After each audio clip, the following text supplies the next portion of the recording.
Hi guys, and welcome to today's task. For today's task, we are digging into tool belts. Today is going to be a what's in my tool belt video.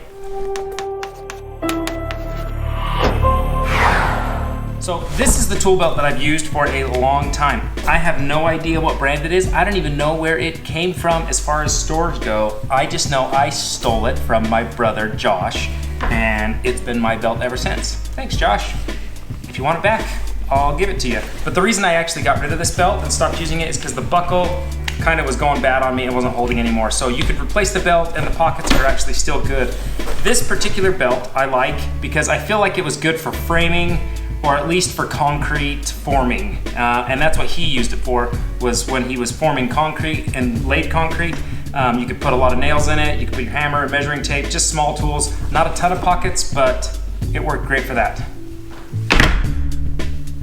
This, however, is my new tool belt, and keeping true to form, I bought a DeWalt brand because I'm a DeWalt fan. I like their stuff, and I just looking at the belt and going over it, I really liked it. Now, I will tell you, this is technically two separate belts. When you buy it, this pocket comes with a belt and not the other side.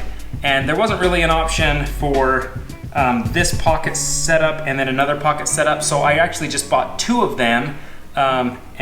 And creating both sides of my pockets. I am particularly fond of this belt because it is good, durable leather. It's actually soft leather, so it's got a long ways to break in, but it's also not too rigid where I can't be putting stuff in it already. Some belts you gotta break in for a long time, and it takes a year or so to get them to where you want them. This one is gonna break in really, really quick. It's already fairly soft, but it's got a lot of places. Let's go over what I keep in my tool belt.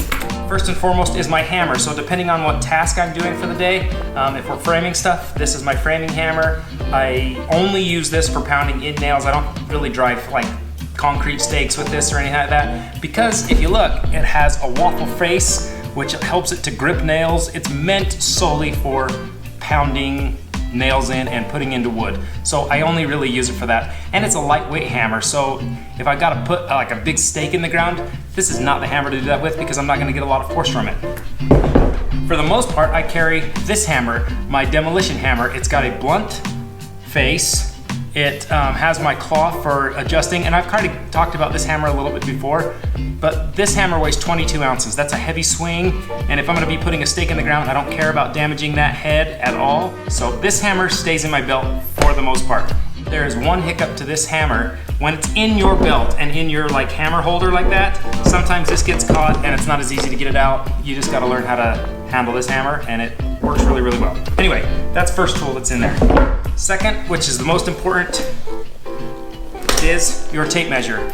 I am a huge fan of the Stanley lever lock. Now, I'm sorry, DeWalt, you don't make a lever lock like this, so I gotta go with these Stanleys. I actually find these at Walmart. I've started seeing them at Lowe's and Home Depot once again, but for a long time you couldn't find them like that.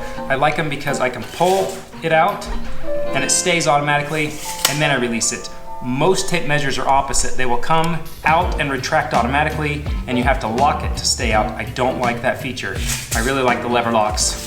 Maybe they're a little cheaper, but they're easier for me. So keep that in my tool belt. Next, I carry my cat claw. That is what this nail puller tool is called, is a cat claw. That's always with me because chances are you'll put a nail in sideways and you gotta pull it back out with that guy. Let's see, what else? I carry always a utility knife.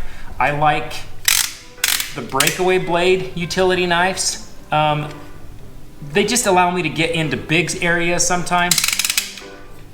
They're really simple. Changing the blade is a little more complex, but I don't have to change the blade as often because I'm just whittling away this blade. So I've kind of grown to like this style. There are some really technical kinds. I don't like them. I've frustrated myself with the kinds that have like the easy change. I swear they work twice and then they're bad, so I just don't even deal with them anymore. The cheaper the knife, to be honest, the better I feel like. Let's see, what else? I always carry my square in my pocket, and I like this belt because it has a spot for your square to sit. So I always carry my square. I carry a level with me. I like the DeWalt level. This level particularly has a pitch finder for at least degrees, so that's kind of cool. You don't necessarily always use that. There are a lot of other methods to find the pitch, but it's kind of just a cool feature. It's a good little level. I like multiple places in my belt for pencils. You'll always be wanting a pencil for marking things, and there's different types of markings you're gonna be making. So I have multiple spots. One for like a fine point marking, one for a blunt marking, you know, stuff that's not as intricate. And then I keep this one for color coding if I've got to color code something on a wall somewhere. Let's see. I do, for some reason, I found keeping a flathead screwdriver in my belt is really, really useful. And I keep mine in this little hole that goes on the sheath for my wood chisel. So I keep that wood chisel in there. If not, you'll chew through your belt. So this little cover really makes a difference. And I keep both of them right in the upper pocket, and it stays really, really nice. Next, what else do I keep? I keep this is a nail setter, so I can set this on ahead of a nail if I gotta pinch it down a little bit further and pop it. I keep that with me, especially because if I need to score something too. This is just kind of a handy little tool to keep, so I keep that with me. Let's see, I always keep a set of nippers in there, just a little bit of wire cutters, mostly so I can peel and tear nails if I need to, especially if I'm doing like trim work, some finish work. These work really, really well for. I do like to keep a set of vice grips in there. I use these mostly for like just holding something in place when I need to get it just right, adjusted, and then I can nail it and then I pull them back off, put them back in the belt. Sometimes I carry my lineman with me if depending on where I'm working, if I were doing demolition or whatnot, I know I'm gonna be ripping out some wires, I'll keep these with me. Let's see, one of my favorite tools is my tick tracer. I keep this on me almost in all of my tool belts. I have multiple of these so that if I'm ever coming across a wire and I need to check it to get some work done, I can just tap against that wire and see if it's hot or not and just be safe. So I keep this on my tool belt. I have multiple tool belts.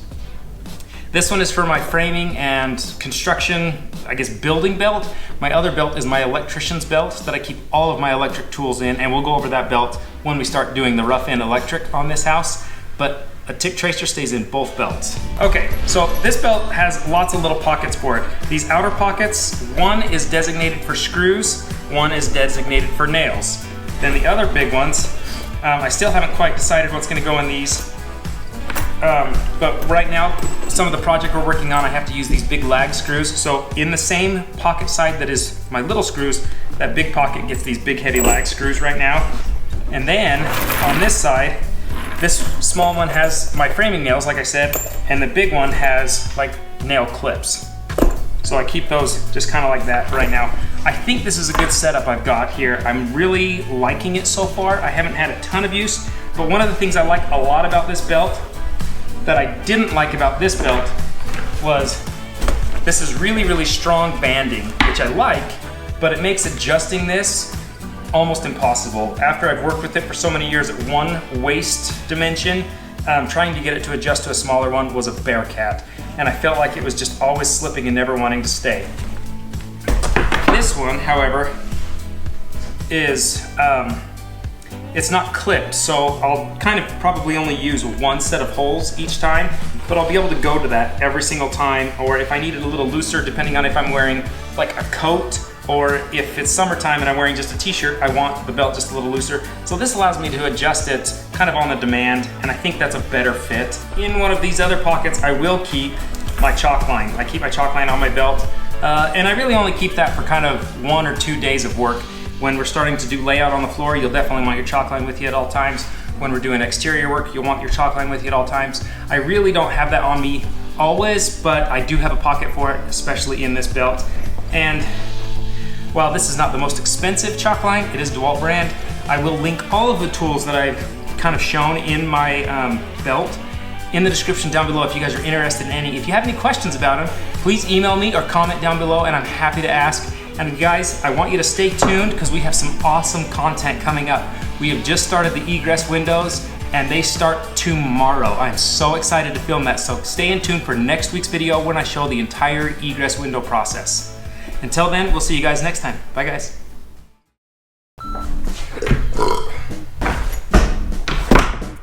Hi. Hi guys and welcome. Hi guys and welcome to, first and foremost, every one hiccup to this hammer when it's in your,